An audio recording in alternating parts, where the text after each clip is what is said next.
Shawn एक उच्च पद पर एफबीआई एजेंट है। अपने जीवन में उसने हमेशा बुराई से नफरत की थी, अनगिनत हिंसक लुटेरों को गिरफ्तार किया और शानदार उपलब्धियां हासिल की। लेकिन इसी वजह से उसके कई दुश्मन भी बन गए थे। इनमें से एक कैस्टर नाम का था, जो एक खतरनाक अपराधी था जिसने कई भयानक अपराध किए हैं। पता चला कि 6 साल पहले जब शॉन अपने बेटे के साथ एक पार्क में खेल रहा था, तब कैस्टर शॉन से बदला लेने के लिए उसने शॉन पर बंदूक चला दी। गोली उसके आर पार होकर उसके छोटे बेटे को जा लगी और मौके पर ही उसकी मौत हो गई। अपने बेटे को खोने के गम में शॉन 6 साल डिप्रेशन में चला गया। बाद में उसने कैस्टर को मारने की ठान ली थी, लेकिन दूसरे अपराधियों के उलट कैस्टर पागल और चालाक दोनों था। इस समय वह एक और जबरदस्त साजिश रच रहा था। लॉस एंजल्स कन्वेंशन सेंटर में हमला करने के लिए उसने पादरी का वेश धारण किया और छत पर एक रासायनिक बम लगा दिया। एक बार विस्फोट होने पर लॉस एंजल्स सेंटर नर्क में बदल जाएगा। हालांकि सबसे सोची समझी योजना में भी खामी हो सकती है।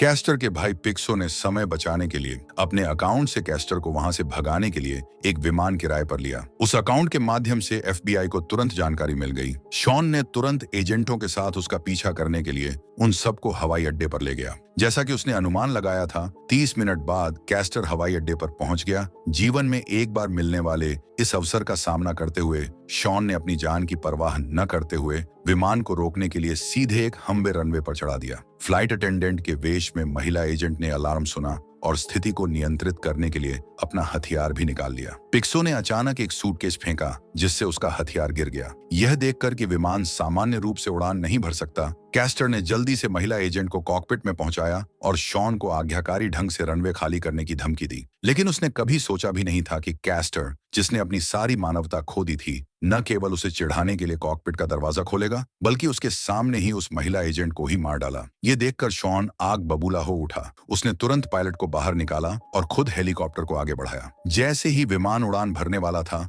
उसने निर्णायक रूप से उसके पंख के फ्लैप को नीचे दबाया। पायलट को लगातार यॉक खींचने के लिए मजबूर होना पड़ा, जिससे फ्लैप अंततः फट गया और पूरी तरह से नष्ट हो गया। अपनी बढ़त का फायदा उठाते हुए शॉन ने इंजन में कई गोलियां दागी, जिससे बचने का कोई भी रास्ता पूरी तरह से खत्म हो गया। हताशा में कैस्टर ने निर्दोष पायलट को गोली मार दी, जिसे विमान सीधा हैंगर से टकरा गया। कैस्टर को कोई नुकसान नहीं हुआ और उसने 2 सुनहरी पिस्तौलें निकालकर आने वाले एजेंटों पर गोलाबारी शुरू कर दी। किसी ने भी नहीं सोचा था कि कैस्टर के हाथ में 2 बंदूकें होने से इतनी जबरदस्त युद्ध शक्ति होगी। सौभाग्य से एजेंटों के पास संख्या बल ज्यादा था, इसलिए पिक्सो को तुरंत काबू कर लिया गया। अपने छोटे भाई को बंदी देखकर कैस्टर के पास मौत से लड़ने के अलावा कोई चारा नहीं था। उसका सामना शॉन से हुआ। दोनों के बीच हाथापाई शुरू हो गई, लेकिन कैस्टर की बंदूकों में गोलियां खत्म हो गई थीं। वह जल्दी से दया की भीख मांगने के लिए जमीन पर घुटनों के बल बैठ गया, लेकिन उसका दाहिना हाथ चुपके से चाकू निकाल रहा था। शॉन तैयार था, इसके बजाय उसे ही लात मारकर दूर फेंक दिया गया। कैस्टर की मौके पर ही मौत हो गई। शॉन के दिल में इतने सालों से जो नफरत थी, वह आखिरकार मिट गई। अपने बेटे की मौत के बाद से वह काम में व्यस्त हो गया था, इसलिए अपनी पत्नी ईव को समय नहीं दे पाया था और उसकी बेटी जैमी भी उसे नाराज थी। अब वह आखिरकार अपनी पिछली कमियों की भरपाई के लिए एक लंबा आराम कर सकता था। तकनीकी विभाग को पिक्सो के ब्रीफकेस में एक हार्ड ड्राइव मिली, जिसमें रासायनिक बम का डिजाइन था। लेकिन मुश्किल बात यह थी कि उन्हें बम का स्थान नहीं पता था और ना ये पता था कि यह कब फटेगा। शॉन ने तुरंत पिक्सो से पूछताछ की, लेकिन उसने एक शब्द भी कहने से इनकार कर दिया जब तक कि वह अपने भाई कैस्टर को न देख ले। स्थिति गंभीर थी,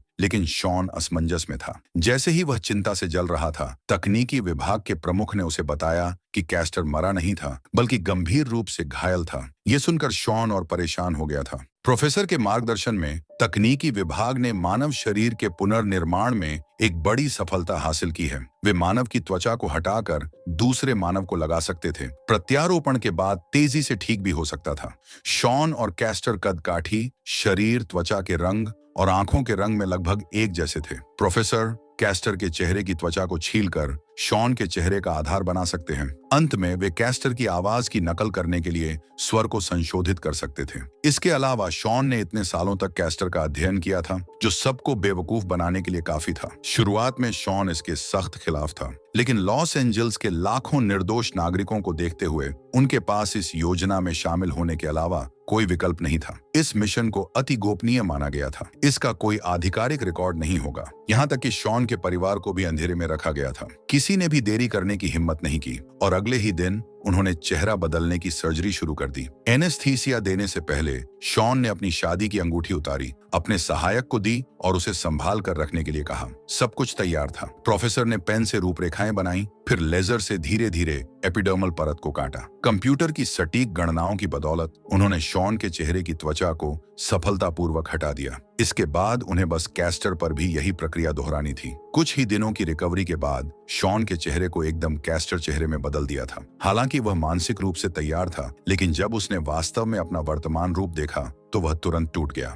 लेकिन बम के बारे में जानकारी निकालना भी सबसे महत्वपूर्ण काम था। प्रोफेसर ने शॉन के स्वर यंत्र में लगे स्पीच चिप को कैलिब्रेट करने के लिए कैस्टर की रिकॉर्डिंग का इस्तेमाल किया। योजना के अनुसार उसके पास 2 दिन थे, तब तक उसका सहायक उसे जेल से बाहर निकालने आ जाएगा। अपनी नई पहचान में शॉन एफबीआई में दूसरे नंबर के अधिकारी के रूप में था। अब वे एक खतरनाक अपराधी बन गया था, जिसे एक उच्च सुरक्षा वाली जेल में डाल दिया गया था, जहां पर शॉन को शारीरिक और मानसिक दोनों रूप से प्रताड़ित किया जा रहा था। उसे कैस्टर की भाषा और व्यवहार की नकल करने की पूरी कोशिश करनी थी, वरना वहां मौजूद पिक्सो को शक हो जाएगा। जेल में बंद गिरोह के सरगना ने परेशान करना शुरू कर दिया। शॉन अभी पूरी तरह से अपने किरदार में ढला भी नहीं था। पहले ही उसकी बुरी तरह पिटाई हो गई। पिक्सो को देखकर उसे पता था कि उसे इस दुर्लभ अवसर का लाभ उठाना ही होगा। उसे कैस्टर के बारे में सारी जानकारी तुरंत याद आ गई। वह खड़ा हो गया और पागलों की तरह व्यवहार करने लगा। कहने लगा कि मैं कैस्टर हूं, मैं राजा हूं। पिक्सो का विश्वास जीतने के बाद शॉन को बताया कि लॉस एंजल्स कन्वेंशन सेंटर में बम छिपा हुआ था। उसे बस अपने सहायक के जेल से बाहर आने का इंतजार था, ताकि वह बाहर निकलकर उस बम को विस्फोट कर दे। लेकिन उसने कभी सोचा भी नहीं था कि अस्पताल में मृतप्राय घोषित किए गए कैस्टर को होश आ जाएगा। एक डिब्बे में शॉन के चेहरे की त्वचा को देखकर कैस्टर के मन में एक खतरनाक विचार आया। उसने जल्दी से अपने आदमियों को बुलाया, उन्हें प्रोफेसर का अपहरण करने के लिए कहा और उसे रातों रात अस्पताल ले आया और उसे शॉन की चेहरे की त्वचा उस पर प्रत्यारोपित करने के लिए मजबूर किया। 2 लंबे दिनों के बाद आखिरकार उसकी रिहाई का दिन आ ही गया। जैसे ही जेल का दरवाजा खुला, शॉन ने एक भयावह दृश्य देखा। जो व्यक्ति आया वह उसका सहायक नहीं, बल्कि चेहरा बदला हुआ कैस्टर था, जिसने शॉन का चेहरा लगवा लिया था। कल रात सर्जरी पूरी करने के बाद उसने उन सभी को मार डाला था जिनको इन सब के बारे में पता था। इसका मतलब था कि शॉन को अपनी पहचान साबित करने में अब कोई मदद नहीं कर सकता था। उसे एक अंधेरी जेल में कैद कर दिया जाएगा, जबकि कैस्टर न केवल उसकी जगह लेगा, उसकी पत्नी और बच्चे को भी नियंत्रण में ले लेगा। कैस्टर ईव के पास जाता है। कुछ मीठे शब्दों से ही कैस्टर ने लंबे समय से उदास ईव को खुशी से झूमने पर मजबूर कर दिया। एक मोमबत्ती की रोशनी में रात्रि भोजन में ईव को उसके पुराने जुनून को फिर से याद दिला दिया। शॉन को और भी ज्यादा दुख इस बात का हुआ कि कैस्टर ने पिक्सो को भी जेल से बाहर निकलवा दिया था। पूरी तरह टूटकर उसने वार्डन से मदद की गुहार लगाई, लेकिन वे एक खतरनाक अपराधी पर भरोसा नहीं करेंगे। ऐसी निराशाजनक स्थिति का सामना करते हुए शॉन को बाहर निकलने के लिए कुछ अलग तरीका सोचना पड़ा। उसका एकमात्र टारगेट था कि कैसे ही करके उसे जेल से भागना था। पहली बार सत्ता का स्वाद चखते हुए कैस्टर की महत्वाकांक्षा तेजी से बढ़ी। उसने पिक्सो से सब कुछ कबूल करवा लिया। बम फटने से ठीक पहले उसने जानबूझकर एक खतरनाक स्थिति पैदा कर दी। इसी समय उसने सभी को घटनास्थल खाली करने का आदेश दिया और चुपचाप बम को फटने से रोकने के लिए एक पासवर्ड डाला, जिससे सबको लगा कि उसने सबकी जान बचा दी। इसके साथ ही वह स्वाभाविक रूप से लॉस एंजल्स का हीरो बन गया और अगले एफबीआई निदेशक का पद निश्चित रूप से उसका था। कैस्टर की हरकतों को समाचारों में देखकर शॉन को बहुत बुरा लगा। उसे पता चला कि कैदियों के लोहे के जूते तभी उतारे जाते हैं जब उन्हें बिजली की कुर्सी पर मौत की सजा दी जानी होती है। इसीलिए शॉन ने जानबूझकर एक गार्ड पर हमला किया, जिससे उसकी इलेक्ट्रिक शॉक थेरेपी का आनंद लेने की इच्छा पूरी हो गई। पहले उपद्रव मचाने वाले गिरोह के सरगना को भी सजा मिली। तेज दर्द से वो बेहोश हो गया। जैसा कि शॉन ने अनुमान लगाया था, गार्ड जो पहले से ही उसे नापसंद करते थे, ने उसे सबक सिखाने और अपना दबदबा बनाने के इरादे से उसके जूते उतारने में मदद की। जैसे ही बिजली की कुर्सी को लॉक करके चालू करने वाला ही था, तभी जमीन पर पड़ा गिरोह का सरगना अचानक उस पर हमला कर दिया। पता चला कि शॉन और गिरोह के नेता भले ही एक दूसरे के कट्टर विरोधी लग रहे थे, लेकिन जेल से भागने की योजना पहले ही बना ली थी। शॉन ने सल्फ्यूरिक एसिड की एक बोतल हवा में उछाल दी और उसे तोड़ने के लिए एकदम सही समय पर गोली चला दी। शॉन तेजी से ऊपर की मंजिल पर गया, कक्ष का दरवाजा खोला, अंदर मौजूद सभी गार्डों को मार गिराया। शॉन ने तुरंत जेल की कोठरियां खोल दी और सभी कैदियों को रिहा कर दिया। पूरी जेल में तुरंत अफरा तफरी मच गई और दंगा दबाने के लिए गार्डों की संख्या कम थी। दोनों के भागने का यही एक बेहतरीन मौका था। हालांकि अफसोस की बात है कि शॉन का साथ देने वाले गिरोह मारा गया। सिर्फ शॉन ही अकेला बच निकला, लेकिन जब उसने चारों ओर देखा तो वह तुरंत हताश हो गया। पता चला कि जेल जमीन पर नहीं बल्कि एक समुद्री तट के बीच में थी। इससे पहले कि वह खुद को संभाल पाता, एक हेलीकॉप्टर वहां आ जाता है। शॉन को सोचने का समय ही नहीं मिला। हवा से आती भीषण गोलाबारी का सामना करते हुए उसके पास और कोई विकल्प न होने के कारण उसने विशाल समुद्र में छलांग लगा दी और पूरी तरह से गायब हो गया। कैस्टर को जेल में हुए दंगे के बारे में जल्दी ही पता चल गया। जब उसने सुना कि शॉन लापता है और उसे मृत मान लिया गया है, उसने सोच लिया अगर शॉन मरा नहीं तो वह बदला लेने जरूर आएगा। जैसे ही वह परेशान हुआ, उसने जैमी के एक दोस्त द्वारा उसे परेशान करते हुए देखा। उसे अपने गुस्से को बाहर निकालने के लिए उसने उस आदमी की बुरी तरह पिटाई कर दी। खुश होकर उसने एक तितली चाकू भी निकाला और जैमी को दे दिया और उससे कहा कि अगर आज रात जैसी स्थिति फिर कभी आए तो वह अपनी प्रतिद्वंद्वी की जांघ में जोर से छुरा घोंप दे और मरोड़ दे, जिससे घाव भरना काफी मुश्किल हो जाएगा और यही चाकू आगे की घटनाओं में निर्णायक भूमिका निभाएगा। शॉन रिग से कूदने के बाद मरा नहीं था। वह उस शहर में वापस पहुंच जाता है। उसने कैस्टर के संबंधों की अच्छी तरह से जांच पड़ताल की थी, इसलिए वह सीधा ड्रग माफिया डिट्रिच के पास गया। अपने पुराने दोस्त को जिंदा देखकर डिट्रिच ने बिना किसी हिचकिचाहट के उसकी पूरी ताकत से मदद करने का फैसला किया और जल्दी से कैस्टर के सारे शानदार सामान से भरा एक सूटकेस निकाला। किसी को पता नहीं था कि उनके सामने खड़ा आदमी असली कैस्टर नहीं था। शॉन ने भी गंभीरता से अपनी योजना बताई। वह चांदनी रात का इंतजार करने वाला था। कैस्टर के गहरी नींद में सो जाने के बाद फिर चुपके से उसे मार डालना चाहता था। यहाँ तक कि घर का सुरक्षा कोड भी बताता है। तभी एक गुर्गे ने शक जाहिर करते हुए पूछा कि उसे ये सब इतनी अच्छी तरह कैसे पता था। शॉन ने सहजता से जवाब दिया, मैं उसकी पत्नी के साथ सोया था। शॉन, जो थका हुआ था, उसे आराम करने की जरूरत थी। अचानक जैसे ही वह कमरे में दाखिल हुआ, साशा ने उसे जोर से मुक्का मारा। पता चला कि वह डिट्रिच की बहन थी, जो कभी असली कैस्टर की प्रेमिका थी और उसके एक प्यारा सा बेटा भी था। साशा ने कैस्टर के लिए अपना सब कुछ कुर्बान कर दिया था, लेकिन कैस्टर उसके साथ बुरा व्यवहार करता था। कैस्टर अपने बेटे के अस्तित्व के बारे में भी नहीं जानता था। साशा के दिल दहला देने वाले बयान को सुनकर दयालु शॉन इस झूठे आवरण का इस्तेमाल करके कैस्टर ने मां और बेटे से ईमानदारी से माफी मांगी। साशा भी इस अप्रत्याशित व्यवहार से प्रभावित हुई, लेकिन उन्होंने यह नहीं देखा कि छत पर पिक्सो ने गुप्त रूप से अधिकारियों को सूचना दे दी थी। कैस्टर को अंदाजा था कि शॉन डिट्रिच से मदद मांगेगा, इसलिए उसने एक बड़ी सेना के साथ इमारत को घेर लिया और उन्हें गोली चलाने का आदेश दिया ताकि कोई भी जिंदा न बच सके। जब विशेष बलों ने दरवाजा तोड़ा तो पुलिस और अपराधियों के बीच एक भीषण गोलीबारी शुरू हो गई। डिट्रिच के समूह ने सदमे से उभरते हुए तुरंत अपने हथियार उठाए और पुलिस पर गोलीबारी शुरू कर दी। इधर साशा ने भी जमीन से एक हथियार उठाया और ताबड़तोड़ जवाबी गोलियां चलाईं। पल भर में पुलिस को भारी नुकसान हुआ। कैस्टर को और ज्यादा सैनिकों को बुलाना पड़ा और कई दिशाओं से भीषण हमला शुरू कर दिया। जिन गुर्गों के पास गोला बारूद खत्म हो गया था, वे आखिरकार टिक नहीं पाए और एक एक करके उन्हें गोली मार दी गई। इस अफरा तफरी के बीच कैस्टर ने चुपके से साशा और बच्चे पर निशाना साधा। उस नाजुक पल में वो गोली डिट्रिच को जा लगी। साशा को बच्चे के साथ भागने के लिए कह रहा था। डिट्रिच उसकी मदद करते हुए दुखद रूप से मारा गया था और शॉन अब बेहद गुस्से में था। उसने कैस्टर के टुकड़े टुकड़े करने की कसम खा ली थी। जैसे ही उन्होंने शीशे के पार एक दूसरे को देखा, उन्होंने एक दूसरे पर बेतहाशा गोलियां चलानी शुरू कर दी। कुछ देर बाद किसी का भी पल्ला भारी नहीं रहा। ये देखकर कि कैस्टर के पास अतिरिक्त बल आ रहे हैं, शॉन को तुरंत वहां से निकल जाना पड़ा। शॉन पीछा छुड़ाते हुए छत पर पहुंच गया। पिक्सो उसे इतनी आसानी से जाने देने को तैयार नहीं था और उसका रास्ता रोकने के लिए खुद सीढ़ियां चढ़ गया। शॉन ने बिना किसी हिचकिचाहट के एक फ्लाइंग सिजर किक मारी, जिसे पिक्सो की गिरकर मौत हो गई। अपने भाई को अपनी आंखों के सामने मरते हुए देखकर कैस्टर अपना दुख छिपा नहीं सका। फिर कैस्टर को FBI निदेशक विक्टर लेजेरो ने फटकार लगाई। गुस्से में उसने लेजेरो को मारने का इरादा बना लिया। उसने देखा कि लेजेरो अत्यधिक उत्तेजित होने के कारण अपनी पुरानी हृदय की स्थिति की पुनरावृत्ति कर रहा था, इसलिए उसने अचानक अपनी कोहनी से लेजेरो के सीने पर जोर से वार किया। लेजेरो की सांस तुरंत रुक गई। फिर उसने एम्बुलेंस बुलाने से पहले यह दिखावा किया कि लेजेरो को दिल का दौरा पड़ा है। इस बीच शॉन जब कैस्टर काम पर था चुपके से घर में घुस गया, इसलिए उसने उसका विश्वास जीतने के लिए उसे सच बताने का इरादा किया। लेकिन ईव की आंखों में उसका वर्तमान चेहरा उसके बेटे के हत्यारे का था।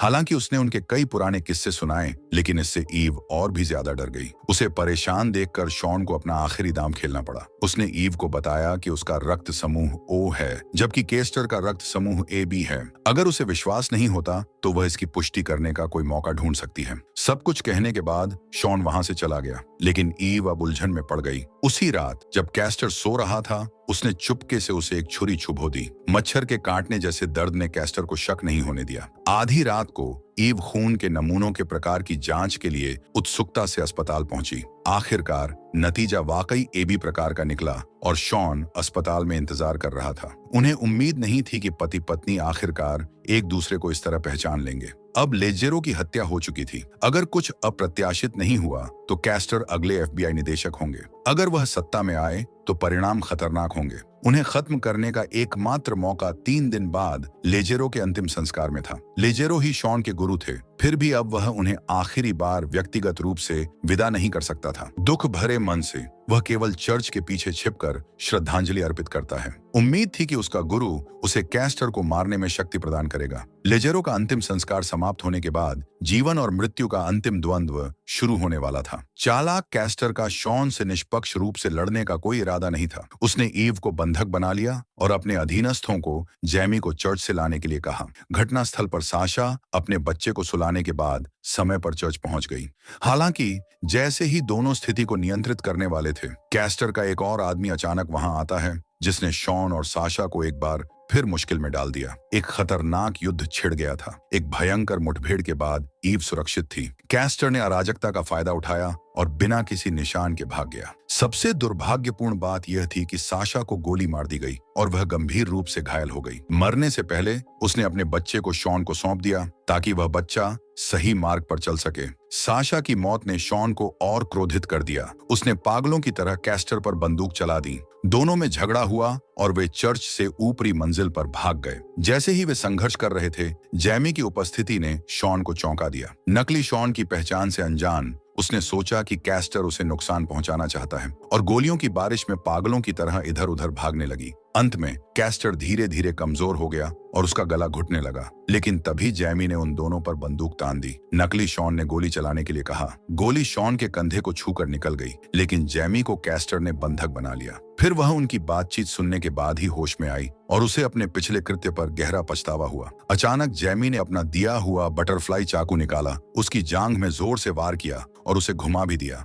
शॉन ने उस पर अपनी बंदूक तान दी। दर्द से कराहते हुए कैस्टर ने 2 आने वाले एजेंटों को बेरहमी से मार डाला और खुद समुद्र की ओर भाग गया। जाने से पहले वह किनारे पर शॉन पर ताबड़तोड़ गोलियां चलाना नहीं भूला, जिससे 2 गैस टैंक फट गए और एक बड़ा विस्फोट हुआ। उसे लगा कि शॉन जलकर राख हो गया है, लेकिन कुछ ही देर बाद उसने शॉन को चमत्कारिक रूप से पीछा करते हुए देखा। दोनों अपनी स्पीड बोट में तेजी से भागे। जरा सी चूक मौत का कारण बन सकती थी। इस खतरनाक हरकत को तटरक्षक बल ने तुरंत रोक लिया। इस समय तक कैस्टर पूरी तरह से नियंत्रण खो चुका था। उसने पूरी मैगजीन पुलिस पर खाली कर दी। अप्रत्याशित रूप से पुलिस बहुत कमजोर थी। इसके बाद उसने तेजी से नाव को घुमाया और सीधे आगे तटरक्षक बल की नाव से टकरा गया। शॉन भाग्यशाली था कि बच गया। उसे पागल कैस्टर को जल्दी से रोकना पड़ेगा ताकि और निर्दोष लोगों की जान नहीं जाए। शॉन ने कैस्टर की नाव पर कूदने के लिए अपनी पूरी ताकत लगा दी और दोनों के बीच भयंकर लड़ाई हुई। जब तक वे संभलते, वे समुद्र तट पर एक बाधा से टकराने ही वाले थे। दोनों जमीन पर कूद गए। वे फिर से लड़ने लगे। कैस्टर ने एक लोहे की छड़ उठाकर शॉन पर जोरदार वार किया। जैसे ही शॉन दर्द से कराह उठा, उसने अचानक समुद्र तट पर एक हारपून बंदूक को आधा डूबा हुआ देखा। जैसे ही कैस्टर अपना फायदा उठाने वाला था, उसके दूसरे पैर में अप्रत्याशित रूप से गोली लग गई। इस कारण कैस्टर अपनी लड़ने की क्षमता को पूरी तरह खो दिया था। यह देखकर कि वह मरने वाला है, कैस्टर भी नहीं चाहता था कि शॉन चैन से रहे। उसने एक हाथ से फायर करने वाली हारपून गन पकड़ी, फिर लोहे की छड़ से अपना चेहरा चीर डाला ताकि शॉन कभी भी अपने पुराने रूप में वापस ना आ सके। गुस्से में शॉन ने उसे वहीं खत्म कर दिया। कैस्टर की मौत के साथ शॉन ने आखिरकार अपने गुरु और अपने बेटे का बदला ले लिया था। ईव ने तुरंत पुलिस को सूचित किया और सच्चाई बताई, जिसके बाद शॉन को बचाया जा सका। शॉन की स्थिति जानने के बाद उसके वरिष्ठों ने वॉशिंगटन से एक बेहतरीन सर्जन को भेजा, जिसने प्रोफेसर के शोध परिणामों का उपयोग करके उसका दोबारा ऑपरेशन किया। फिल्म के अंत में शॉन के चेहरे की त्वचा पूरी तरह से वापस प्रत्यारोपित कर दी गई। वह साशा के बेटे को गोद लेने के लिए घर ले आया, जिससे 4 लोगों का एक नया परिवार बन गया था। इसी सस्पेंस के साथ मूवी समाप्त होती है। मूवी अच्छी लगी तो लाइक और सब्सक्राइब कर दें। Thanks for watching.